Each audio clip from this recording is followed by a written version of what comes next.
to the LSU is kind of a downhill, straight ahead, running attack, whatnot. It's kind of y'all's kind of game. Somebody's going to be in your face, so to speak. Like trying to do anything too tricky, just kind of come right at you.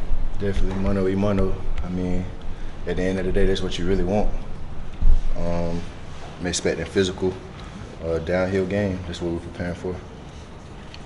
Do you think when Coach Smart or when Georgia sends the guys out, I mean, we've seen you, Ledbetter, I know Monty's coming out here, saw Juwan. It's kind of a message when he's sending you guys out here for this game, linebackers, D linemen, kind of the tough guys. Is that what's going on? I don't know. I don't think that. I don't know what's the rhythm between the guys who does media, but I don't think that's the reason, honestly. Obviously, D-line's banged up a little bit. Kirby told us about Marshall, Hawkins, Buckle. Any effect on inside linebackers? I mean, obviously, a big part of what y'all do is trying to, dependent on the run game. And D-line might not have as many bodies this week. Not at all. That's the beauty of it. It's the next man up. That's why we prepare twos, threes, fours. That's why we prepare those next guys, and everybody gets the same amount of reps and gets the same work. And it's the next man up at the end of the day. So I know those guys are going to do a good job. Who's everything for his place. What do you see working behind Jordan Davis?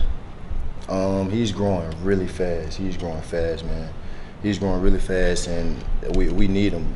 He's turning on in perfectly timed when we need him. So it's a good team.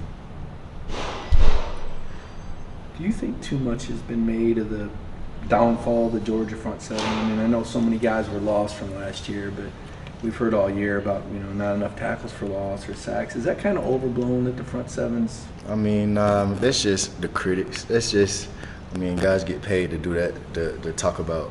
It's a story. But we just continue to play our game. We prepare like we know how, play like we know how, and from the stats, you don't get the #1 defense for no reason. So it seems like we're doing something right. Do you think this will be a good gauge? Would it be fair to judge you guys on this LSU game? They're considered kind of a downhill team. It'll definitely be a great test for us, a great test for our defense, and one that we're going to have to bring our best game. We're going to play our best game in this game. Monty's a guy, we're going to talk to him just a little bit, as a guy who, committed to LSU. It looked like he was going to sign with LSU right there. It all kind of happened really fast. How, seeing him grow over the last couple of years, how, glad are you that, you don't get to meet him at LSU, you get to meet him here and then play with him every day? First off, I did not know that. Is he going to hear about that later? Probably? Yeah, definitely go hear about that from me. Do you want me to tell you the story right definitely. now? Definitely, go ahead. So he commits, he goes right before the early signing period, right before he gets to enroll early, he commits to LSU and immediately calls Kirby and was like, I think I made a mistake. And he flips during the dead period. He flips back to Georgia during that. He actually just showed up and signed here on campus as opposed to pulled a rope on, enrolling early there. That's what Roquan did.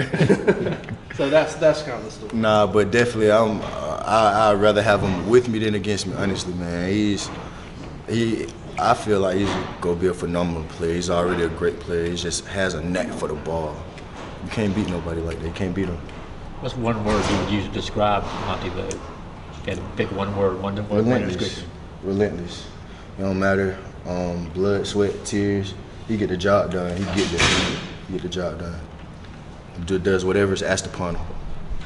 Plays hurt a lot, doesn't he? Practice tough hurt. guy, man.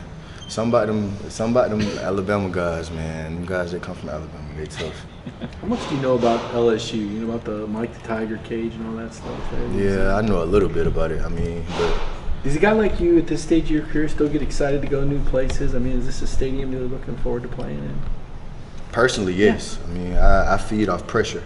I like pressure. I feel like this defense likes pressure, and I can't wait. I'm excited to see how guys react, see how guys respond to the pressure, see how guys, respond to this big stage of play.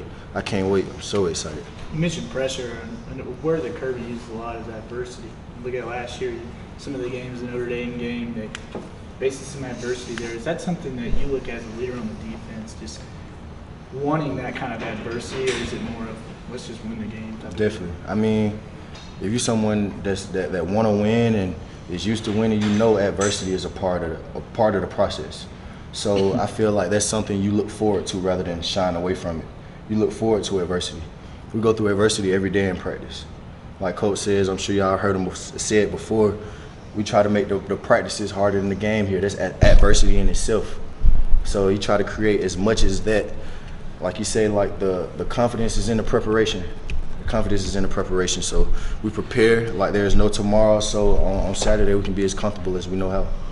When Jeremy Pruitt, and this is a little late, I mean, it's a couple weeks ago, when Jeremy Pruitt spoke after the game, he talked about how, you guys, about the way you're coached, because they're coached the same way, is that they're coached to try to change the way the opponent thinks. That he said that team over there in red tried to make us think, change the way we think.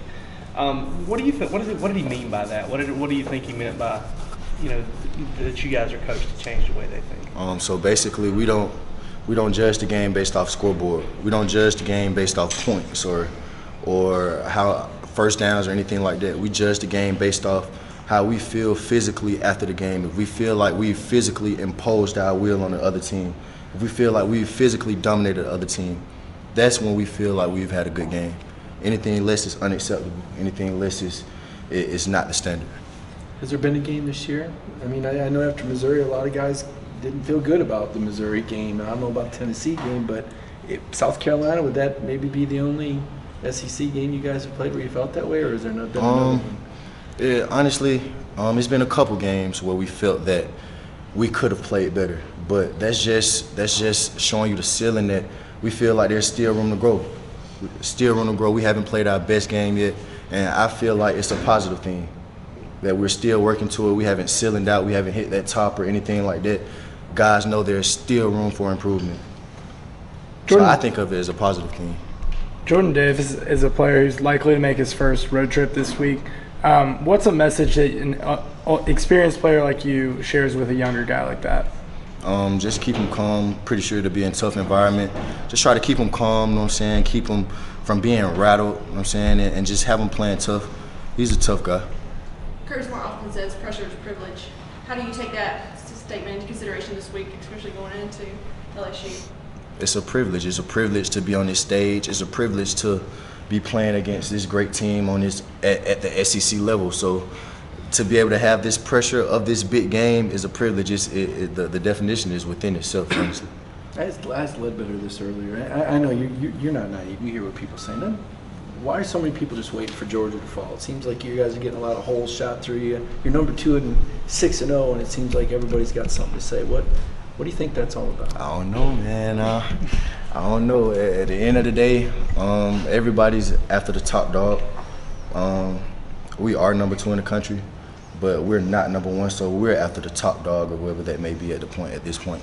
But everybody always wants to be the best. That's life. So it is what it is. We don't feel any type of way about it. Keep chopping. What jumps out at you about LSU's offense schematically? Is it similar to some of the teams you've faced this season? Ask again. You say what excites me? No, what jumps out at you? What jumps out at me? It's a big group, physical guys. SEC game, SEC. That's what you face, SEC week in, week out. They're big, physical guys, and we just got to come with it.